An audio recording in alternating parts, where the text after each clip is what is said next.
Ladies and gentlemen, we're back with the Obsession Beast Parent Education Level 1 course, class number 11. We are knocking this out. You're getting there. You're taking the information, empowering yourself, and we're going to make this thing a huge success. Now, with this class, with number 11, we're looking at 101 game-based techniques. That might sound kind of crazy, but I'm going to ask this question. Did you know that there are 101 game-based skills players need to master? Now, this 101 plus actually. This actually came out from the Croatian Football Federation, and they released 104 technical elements that players need to master to get to the highest level, like the Champions League. And it's all game-based applicable skill. This is not cone patterns. This is not two cone patterns that we see in the United States. This is game-based technique. And you're going to see very shortly the age ranges that it's introduced at, which may surprise you, and it actually follows the exact stuff that we've talked about, and how it's going to impact your child from a long-term developmental perspective. And remember that this is just technique. This is not any other category. Okay, so just a reminder, these are not cone drills, and these can basically all be done without a single cone. Interesting. And I'll add this too. What I've noticed is in the United States especially, or I should say, in countries that are low in football education, things like 2-cone and 3-cone skill patterns become a enormous success and a huge marketing tool. And what I call actually training that sells is where you see all these footwork patterns, and you don't see the best players in the world being developed from that type of methodology. It's really in markets where the education is so low that trainers and coaches don't actually need to train and coach. They just put a couple of cones down, like 2, and the kids are doing little footwork patterns between them, like push, double tap, pull, scissor, slide, boom, boom, boom, whatever it was. And that's not what the world does for development. Kids fall in love with the game, and they fall in love with the ball. That's how you develop players that literally the ball becomes like their girlfriend or their boyfriend, and they live with that thing. That's how long-term development happens. It's not from a cone pattern, by the way. So just had to put that in there. Anyways, looking at the first set, it's U8 and U9. There are 28 technical elements. I am not going to read the whole thing. Again, if you need to take a screenshot or freeze it and write them down, whatever you need to do that, please. But basically, I will read the main points here. First set, the ones in green are the overview, and the ones in yellow are subtopics of the overview. So, example, striking and making contact. There are 3 levels of it presented right now, which is on the ground, from the air like a volley, or off the bounce. And then you can see dribbling. Then we have the categories in dribbling, and then they have changes of direction in shielding, which is a subcategory. Fakes and feints is a subcategory. Right, then on the other side, you have receiving and turning. Then you have, that's the main topic, and then you have the subtopics of on the ground, from the air, off the bounce. And then we finish up with passing the ball, tackling, throwing, and juggling. Now again, if you're looking at all of these skills, they can basically be done without a single cone. You just need to have a ball to practice these skill sets. And this is where I think we get confused in the United States and believe that cone patterns, again, I guess I should say this. I don't want people to misquote what I'm trying to say here. You can use cones for training.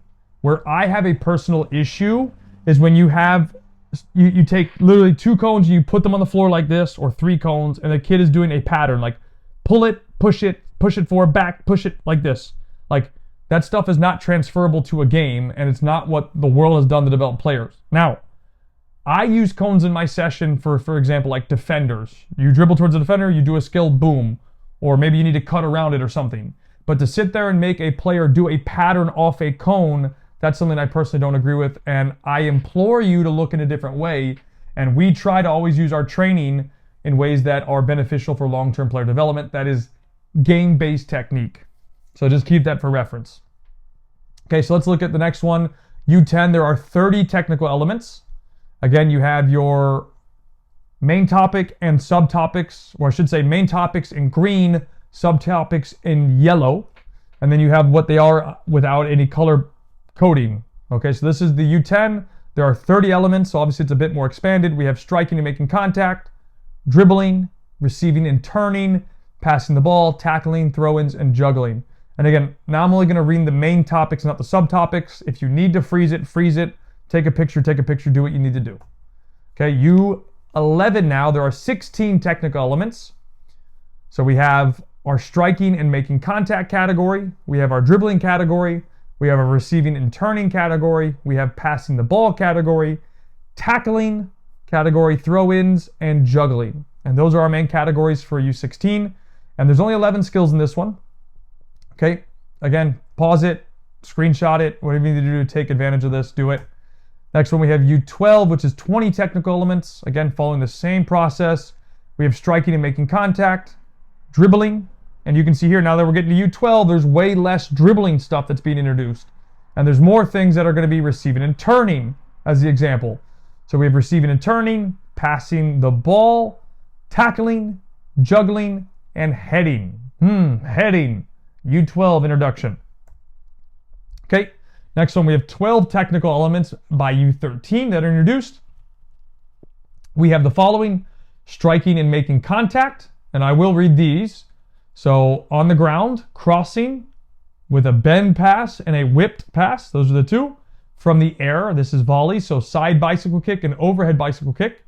Off the bounce, drop kick with the outside of the foot. Then you have receiving and turning, tackling, and heading. Now, these are all of the skills that need to be introduced by U13. So here's the catch with this. It starts at U8 and it goes to U13.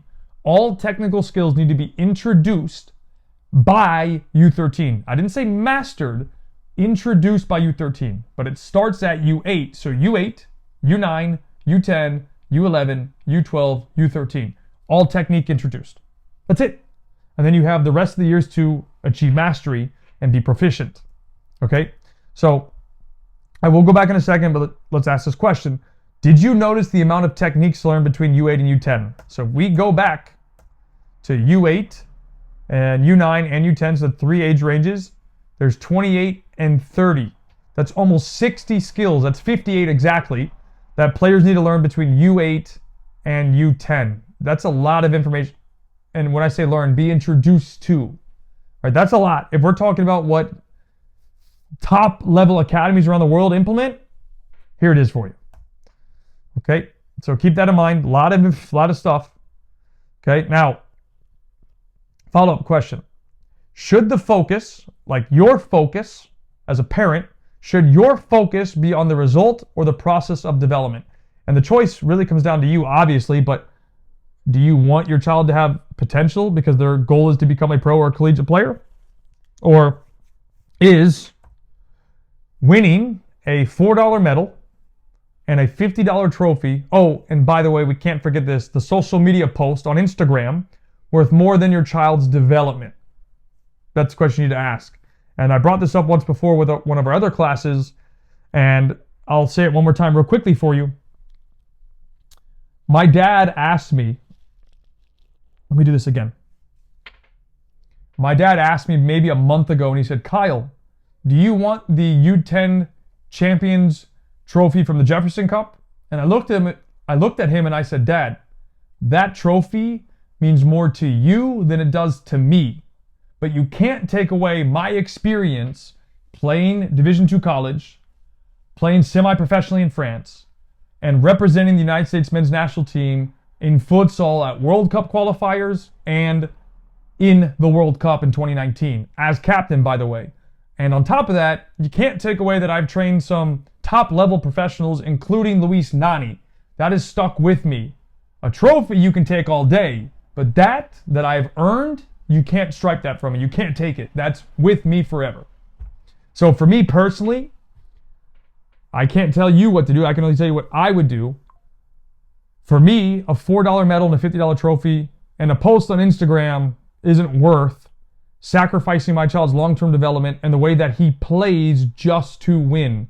So that's essentially winning at all cost versus focusing on development and earning the right to win. At least that's the way that I look at it.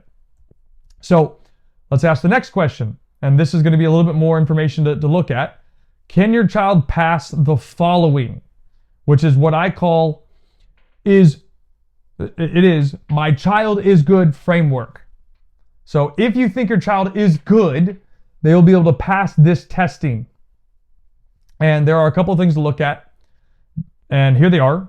20 juggles with the right, the left, and both. So right foot, 20, left foot, 20, and 20 both. Then we have the outside-inside movement of right. So outside, inside right, outside, inside left, outside, inside both. Competent passing form, so being able to make and receive passes, which is why you see receiving with the correct foot. Skill use, so being able to use and not just freestyle use, I mean actually use at a defender, dribble, skill, and go against an opponent with scissors, fakes, pullbacks, step overs, V1, V2, maestro. Now, we put this down. It could be a variety of skills, to be completely honest with you, but we felt that these were the most primary ones to have. You have fakes and feints, you have changes of direction, and you have escape moves, okay? And I've already talked about receiving, so receiving with the correct foot. Proper physical condition for competitive sport. Like, I can understand some people thinking that, you know, kids don't need to be in top condition, and I understand that respect. But they should also be in good enough condition to play a full game without sub, assuming no health conditions or crazy extreme weather. So if they're taking care of their body, they're eating well enough, they're in good condition, they should be able to play an entire match, not be subbed. And then, of course, the last one would be proper running mechanics. Now, you're probably thinking, Kyle, what is the deal with this test? And I've actually put this on Instagram, and I've gotten probably 10% positive remarks to about 90% negative remarks. Well, the whole point of this testing, the My Child is Good framework, is to give you a platform as a parent to have some idea of just basic technical skills to pass. And there's a little bit more than just technique, right? But like proper physical condition, proper running mechanics. Okay. But majority, it's technical based. Can they pass this correctly with proper form and whatnot to make sure that they can have just a basic level of skill to be successful in the game? Now, one thing I do want to add, going back to juggling, is there are two types of juggling. There is juggling that is called freestyle, and this is typically used with the toes. You'll see players use the tippy toe and juggle the ball, and the ball stays very low, and like just slowly pops up, or not slowly, but pops up a little bit, right? I am not a fan of that type of juggling because that is a freestyle technique. You can go to YouTube right now. You could pause this video, go to YouTube, and type in Freestyle World Championships.